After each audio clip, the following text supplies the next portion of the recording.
It's happening again. Your heart is pounding hard against your chest. Your breathing feels shallow and wrong. Your hands are trembling slightly, and nothing around you has changed. No danger, no emergency, no real threat of any kind. Just you, sitting completely still while your body behaves like you're running for your life. Most people assume anxiety is something that lives entirely in the mind. A thinking problem, something rational enough to be reasoned away. But anxiety is not a thought. It is a full-body alarm response. And when it activates, your heart, your lungs, your muscles, your gut, everything receives the signal at once. Deep inside your brain sits a small, dense structure roughly the size of an almond. It is called the amygdala. It does not reason or analyze. It does not weigh evidence or consider context. It performs one single function: scanning your environment continuously, every second, for anything that could possibly be a threat. When the amygdala detects something, real or imagined, it fires instantly. That alarm signal travels directly to your body through pathways that bypass conscious thought entirely. Before you have processed a single word about what is happening, your body is already deep into its response. The alarm is always faster than awareness. That signal activates your sympathetic nervous system immediately. Adrenaline floods your bloodstream. Cortisol follows within seconds. Your heart accelerates. Blood redirects from your organs toward your muscles. Your breathing becomes fast and shallow. Every one of these changes has one purpose: preparing your body to fight or to run right now. Pounding heart, tight chest, trembling hands, difficulty breathing, dizziness, nausea, tunnel vision. Every single one of these physical symptoms has a precise biological purpose. None of them are signs that something is wrong with you. They are signs that your alarm system is functioning exactly as it was designed, completely correctly. The problem is not that the alarm fires. The problem is that it fires when there is no actual bear. Your nervous system has no reliable mechanism for distinguishing between a physical predator in the room and a thought about something that might go wrong next Tuesday. To your amygdala, both feel completely and identically real. Here is where most people make the mistake that keeps the cycle running. They feel the pounding heart, the tight chest, and immediately think, "Something is seriously wrong with me." That thought becomes a brand new trigger. The amygdala fires again in response. Symptoms intensify, which produces more fear. The loop is now running. Scientists call this the anxiety loop. A physical sensation triggers fear. Fear triggers more physical sensation. Body and mind feeding each other continuously in a closed circuit. This does not happen because you are broken or weak. It happens because your brain is doing precisely what brains are built to do: protect you from perceived danger. The amygdala learns from experience, every single time. Every time you interpret a physical symptom as dangerous, you are actively teaching your amygdala to be more sensitive in the future, to fire at a lower threshold, faster, stronger, with less provocation. The pattern quietly reinforces itself each time it runs without correction. Avoidance makes this dramatically worse over time. Every time you leave, cancel, or escape the situation, your amygdala records a single conclusion: that was dangerous, and we survived only because we ran. So next time it fires earlier, harder, at weaker triggers. Avoidance feels like relief in the moment. It is actually reinforcement.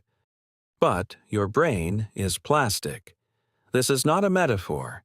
It is neuroscience. Neuroplasticity means these pathways are not permanent. The amygdala can be recalibrated, not through reasoning or positive thinking, through direct repeated experience, through staying present when the alarm fires and discovering, through evidence, that you survive. The mechanism is called exposure, not flooding yourself with maximum fear, not forcing your way through panic, gradual, deliberate, controlled contact with what activates the alarm, while remaining physically safe throughout. Each time you stay and survive, the amygdala receives one clear data point.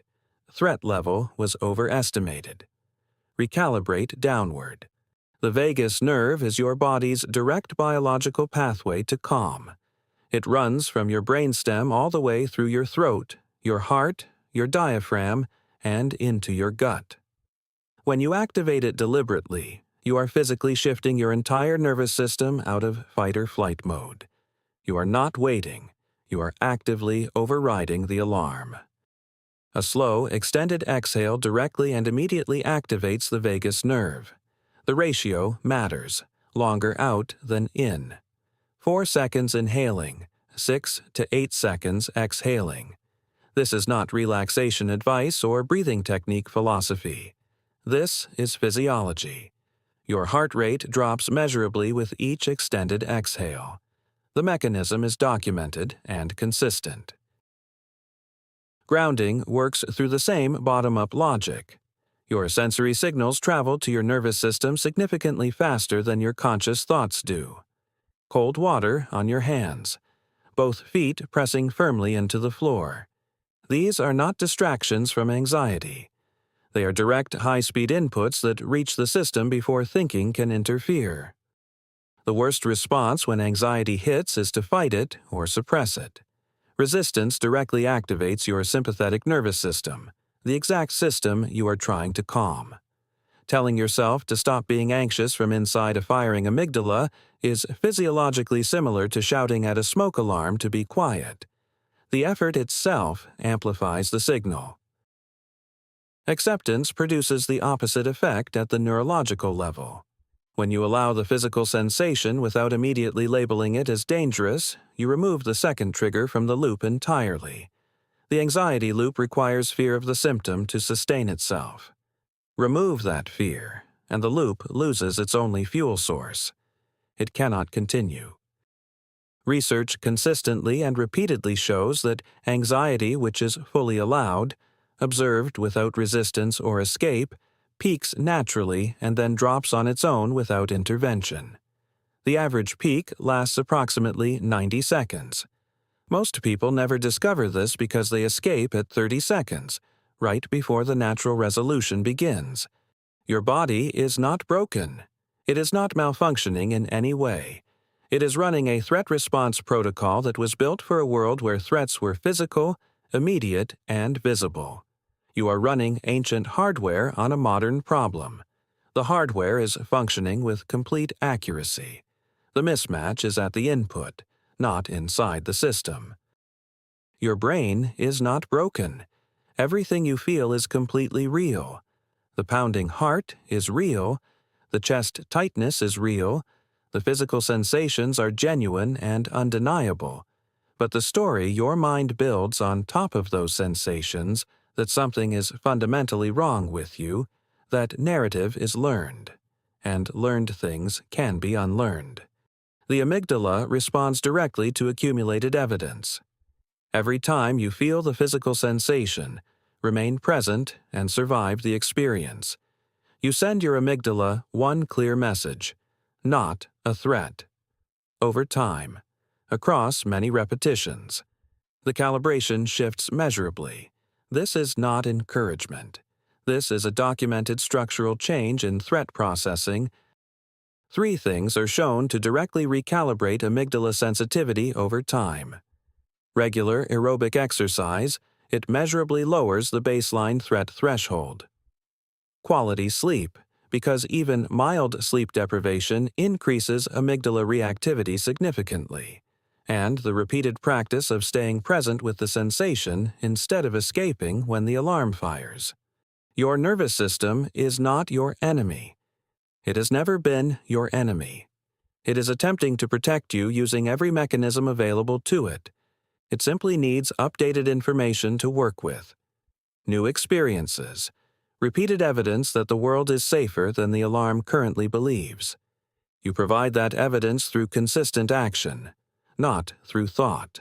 When anxiety hits, ask yourself one precise question: Am I actually in danger right now? Not, does this feel dangerous? Actual physical danger, present, in this room, right now. Most of the time, the honest answer is no. That answer is real data. Give it to your amygdala consistently and repeatedly. It registers through repetition, not through volume.